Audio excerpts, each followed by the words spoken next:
voici en périphérie du système TRAPPIST-1, une incroyable collection de 7 planètes de la taille de la Terre, orbitant de près une étoile à peine plus grande que Jupiter et beaucoup plus froide que notre Soleil.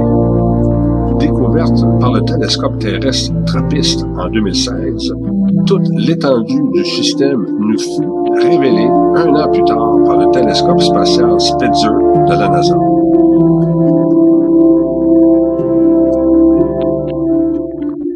Nous débutons notre tournée dans l'un de ces mondes extérieurs, connu sous le nom de TRAPPIST-1F.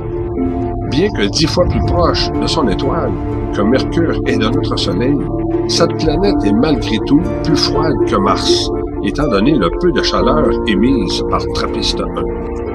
Les astronomes envisagent donc cette planète comme un monde très froid, peut-être même glacé. Regardant en direction de l'étoile, nous nous approchons maintenant de la région des planètes intérieures plus chaudes. D'ici, nous pouvons voir la planète la plus près, soit TRAPPIST-1b, passant directement devant son étoile, bloquant ainsi une partie de sa lumière. Les astronomes recherchent autour de ces planètes tournant autour d'étoiles lointaines des fluctuations de leur luminosité. Spitzer est particulièrement sensible à la lueur d'étoiles froides telles que TRAPPIST-1. À l'opposé de l'étoile, loin à sa gauche, nous voyons la prochaine planète, soit TRAPPIST-1c. Toutes les mesures que nous pouvons actuellement effectuer, y compris la température, la taille et la densité, nous amènent à penser qu'elle pourra bien être la jumelle de notre propre planète Vénus.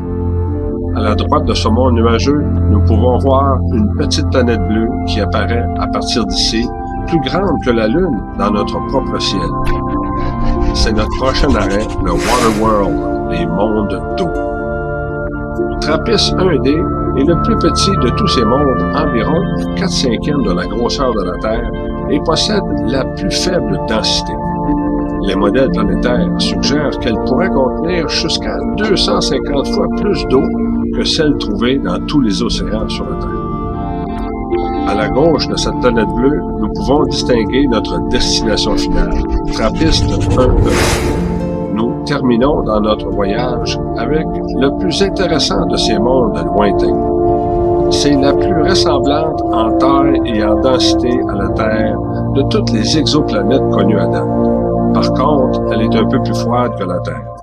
Elle pourrait très probablement supporter de l'eau à sa surface. Pour cette raison, nous caractérisons TRAPPIST-1 tel un sosie à notre monde d'origine. Étonnamment, nous en savons maintenant plus sur les planètes de TRAPPIST-1 que de toute autre planète trouvée en dehors du système solaire à date. Des mesures effectuées par Spitzer, travaillant en collaboration avec d'autres télescopes, ont permis aux astronomes de calculer la masse et la densité de ces 7 mondes avec une précision inégalée. Nous continuerons à les examiner pour en savoir plus sur leur composition et même de chercher des signatures bio dans notre recherche incessante de la vie dans l'univers.